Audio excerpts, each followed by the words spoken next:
Hello, I'm Toycat, and the UK left the EU on the 1st of January 2020, and after a bit of a break for the pandemic, there has been a broad consensus amongst European countries that they would like an EU-UK reset. Sure, they might not be part of the same multinational union now, but it would make sense to get on, right? And so that's why Germany in particular wants a Brexit mega deal, or a post-Brexit mega deal you might say, and now that the UK Prime Minister is in Germany, that makes it a particularly hot issue. And so what exactly are the UK and Germans negotiating, and more broadly, what are the UK and the EU trying to work out? What do they want from each other that is making this a long process? Well, let's dive into that today and start with the most important thing, because I think some people on both sides of the Brexit spectrum are going to jump on the fact that this is clearly reversing Brexit, but it has been clearly said by both sides that no, that is exactly not what's happening. So even though this is a once in a generation chance, it is not going to be a reversal of Brexit. He's been absolutely clear, and there's not going to be a reversal of the Brexit or a reversal of the single market or customs union leaving. All of these things are going to stay the way they are. The UK is going to be outside of the EU, but in the same way that the EU might negotiate with any country in the world, be that the US or China or South Sudan, the UK is going to negotiate with the UK, perhaps on closer terms than any of those, because unlike those countries, the UK has particularly shared values. This does lead to some very interesting spaces where the UK and Germany in particular agree. So on science, technology, and development, it's something where both countries agree that it'd be better if we could work those things better. Also, illegal migration is something that is very, very, very big in Germany right now. They had a stabbing for a guy who probably should have been deported and wasn't deported, and then the claim that he stabbed a bunch of people, claimed it was the Islamic State. Not a good look for a country that is letting in a lot of migrants, so they're working on the illegal side of things. And then also on things like defense. The UK is one of the world's only nuclear powers. The UK is one of the world's largest militaries, and the UK and the EU have broadly similar goals on things like Ukraine, and so why not have a deal that just makes that formal? They're both part of NATO, but what if they were both part of a broader European part of NATO, you might say? It's a weird thing that the EU is kind of working on defense-wise right now, but they are working on agreeing a deal by the end of the year. However, this is a deal between the UK and Germany that they're talking about, and there's a very interesting thing that happens with these countries, which you can kind of see just from this image right here. When the UK and Germany go to negotiate, they're flanked by EU flags, because it's kind of like the meme, like, isn't there someone you forgot to ask? The UK and Germany can agree a deal on certain issues, but the wider ones have to be agreed with by the EU more broadly. The UK and Germany can work out some deals, but they can't have, say, a trade deal, because trade is an EU-wide issue. And so what's the deal with that? Well, the EU-wide deals are ones that are being held up by quite a few different problems. Basically, there are different things that the EU wants from the UK, and things that both countries want from each other, that both sides are kind of working out how they can negotiate best. So both sides want to remove trade frictions. This is something, outside of the spike period of, Brexit, I think it's a maybe controversial thing to say, but Germany was specifically saying that, it's not a priority about the UK leaving and getting a good deal with them, because you need to make leaving the EU look kind of bad, right? But now that the two countries are definitely separated and there's no easy prospect of them rejoining, it's a good deal for both sides. On the maybe a better deal for the UK, you might say, maybe a better deal for the EU, depending on which services you're talking about. But it's a good deal for both sides to remove trade frictions so that trade can happen. International trade is broadly agreed to be a good thing. If there is someone in London that can provide a service cheaper than someone in Paris, it is good for both sides to provide that, and the same in reverse. If there's someone in Paris who has something you can't buy in London, it's better for both sides to trade those things. That's what trade is, than to do the things both themselves inefficiently. In the same way, it's better for me not to do the plumbing in my house, but instead to make a video for you so that I can one day pay a plumber. I think everyone agrees that trade is better if people specialize in their things, and that is why both sides want this. However, the EU has a little bit extra leverage, have that there's more of them and only one UK, and so they would like to have this deal happen, but they're willing to have that be, they're willing to have that be on hold until the UK deals with its current relationship issues. So in the 2020 deal, which the UK left the EU with, the Trade and Cooperation Agreement, if you want to look into it, basically a lot of things should have been worked out in Northern Ireland that haven't been perfectly solved. Also, Gibraltar is a much smaller but still important issue. There are lots of Brexit arrangements which were just kind of left till later, which are currently sitting unsolved in the UK's favour. Right now, Northern Ireland has direct access to the EU despite being a part of the UK, and to a much, much, much lesser extent, Gibraltar has some weird access to the EU despite being part of the UK, and these are things that the EU would really like to clean up before they get a deal going down. The biggest, most recent issue, the one that literally came up in this article while I was recording this video, is that youth mobility is something in particular the European Union wants. One of the big stickling points between the UK being a part of the EU was the fact that many European Union countries, the UK had freedom of movement with the EU and vice versa. I guess as part of the EU, every country had freedom of movement with each other. However, there were far more people coming to the UK as part of that free movement than people leaving the UK. Some of this was down to economic opportunities, but there's also, I don't know, something English language, something the largest city on the continent that isn't Moscow or Istanbul. So as a result, London is a big draw of people, the UK is a big draw of people, and so the EU wants to have a youth mobility scheme. Basically, they want to not reverse those parts of things, but have it so that young people can still move. This is something many countries agree all the time, as I'll reference all the time when I'm espousing the virtues of Kanzuk and all the fun things, is the UK, Canada, New Zealand, Australia, and even Japan and South Korea have these schemes of each other, where if you're below the age of 30, you can get a very, very, very, very easy visa into any of those other countries, and I've met all sorts of British people in North America using those. It's a very, very handy scheme that you can have between countries that have nothing to do with each other.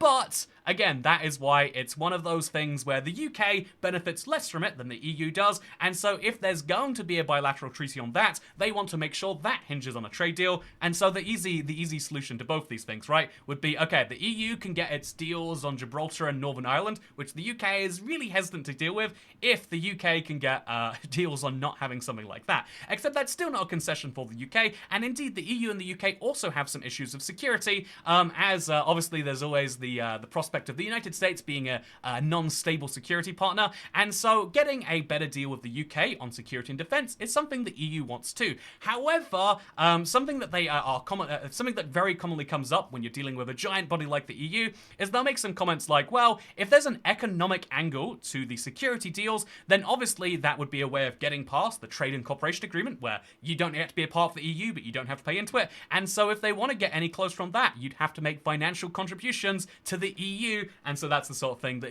probably not very popular, given, again, the other big point for the UK was the fact that we were the second biggest net contributors to the budget, i.e. the money we gave them was significantly more than the money we got in return directly, not including trade deals and stuff, and so the ideal place for the UK would be if we were in control of movement, something which we were more beneficiaries of, if we were in control, if we didn't have to deal with Northern Ireland, and additionally, if we got to have all of the fun deals of defense and technology without having to pay into those programs, whereas the ideal deal from the EU's perspective would be either go back to how it was before, more or less, but minus, getting some of the beneficiary of those funds, or maybe they could go for a deal where they solve the Northern Ireland and the Gibraltar issues. The UK is just, it's connected to too many EU member states in a way that is kind of messy for the European Union. So, that's an easy solution, right? Is if they can just go back to way things are, or more or less if they can't, have the UK pay like it used to, so it doesn't look like the UK has a sweeter deal. One of the hard things about going for a reset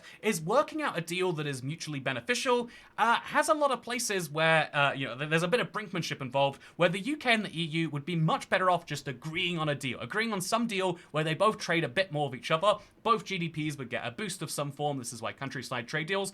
But the EU knows that they have a slightly bigger carrot on a stick to the UK. The UK would represent a tiny, by just having a fifth of the size of the population and economy, it means that even the net 1% deal on both sides, or 5% deal on both sides, is going to benefit the UK more as a proportion, right? And so if UK, as a result, the EU knows that they can do a little bit of a game where they're like, okay, what if we get some security worked out? What if we demand that we work out what's going on with the Windsor framework and dealing with Northern Ireland? And the UK is like, what if we just agreed on the things that we wanted to? What if we just agreed that we both like defending Ukraine, so let's do that? What if we just agreed that we both like defense, so let's defend each other, and we both like trade? And that is the kind of hard point that is always going to happen here, The EU and has a fundamental mandate to do what's best for the entire bloc, right? And the UK has this fundamental mandate to try and see the EU as a bunch of different countries. If the UK is just one country in Europe, it has a strong position. When the UK is negotiating against 27 other countries combined, it has a slightly weaker position. And so it's always best for the UK to do individual trade deals, to go to Germany, to go to France. I think the image for this article was the UK going to France to negotiate stuff like that. Working out a country-by-country basis is something that works really well for the UK, whereas the EU benefits when they come together. And kind of the other issue is that the EU can see the UK as just a very close-by trading partner, one of the best, they could have one of the best friends outside of their club over in the UK, or they can decide to go the other way and they can say, well, that's the closest of friends that used to be, our wife. We used to be married, so let's not ever get too close, lest we give the idea that our other 26 wives might leave us too. And so that's the fun thing with the UK and the EU. And so, yeah, what's actually going to happen? Basically, there's going to be a lot of tit for tat to do with things like youth mobility schemes. There's going to be tit for tat with regard to things like the exact, whether there's going to be contributions, tit for tat on the trade deals and what they actually mean.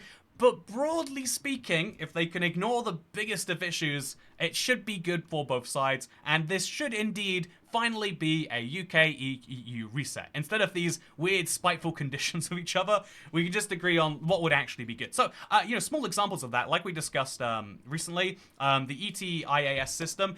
Right now, the EU has two ways you enter. You enter as a EU national, you enter as a UK national, whereas in the reverse, we say in the UK, if you're from, one of 50 countries around the world, including every EU member state, you can come through our gates. And I feel like, our e-gates are a lot easier than going to be physically stamped or whatever. I feel like there are all sorts of weird deals that the individual traveler might appreciate that could be worked out here too. And I hope that that's what's being worked out. But the only way to know is to wait for a year and then see what comes out and then hope it's not too bad, because ultimately one of the hardest things about leaving the EU is to make it a success, you need to have a good relationship with them. This is the fundamental hard thing about secessionism as a political idea, is if you leave, if Scotland were to leave, it can't do so on a bad relationship with the UK. If Catalonia were to leave, it couldn't do so on a bad relationship with Spain. And the same thing happens with the UK. Even if the UK wants to spite the EU and never, and with the UK, EU wants to spite the UK or whatever else it may be,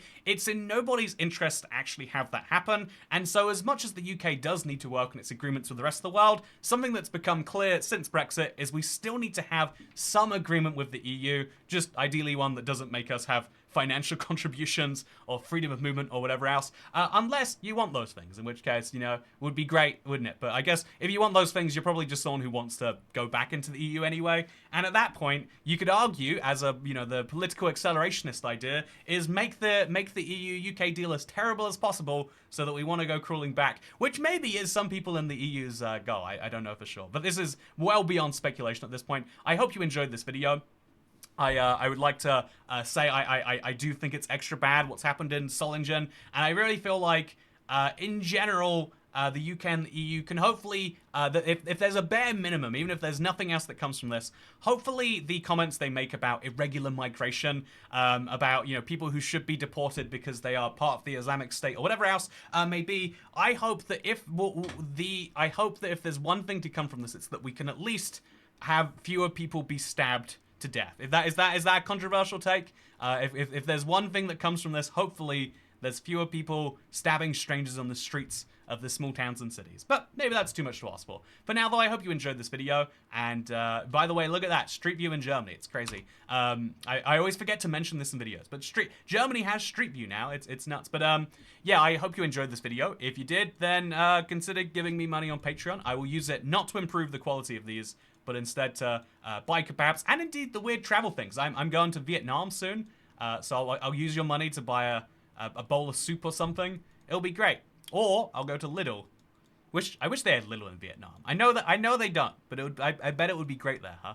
Also, look at these hours: 7 to 20, Monday to Saturday only.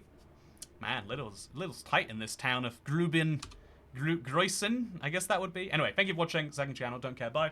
I'm gonna go get a meal deal now.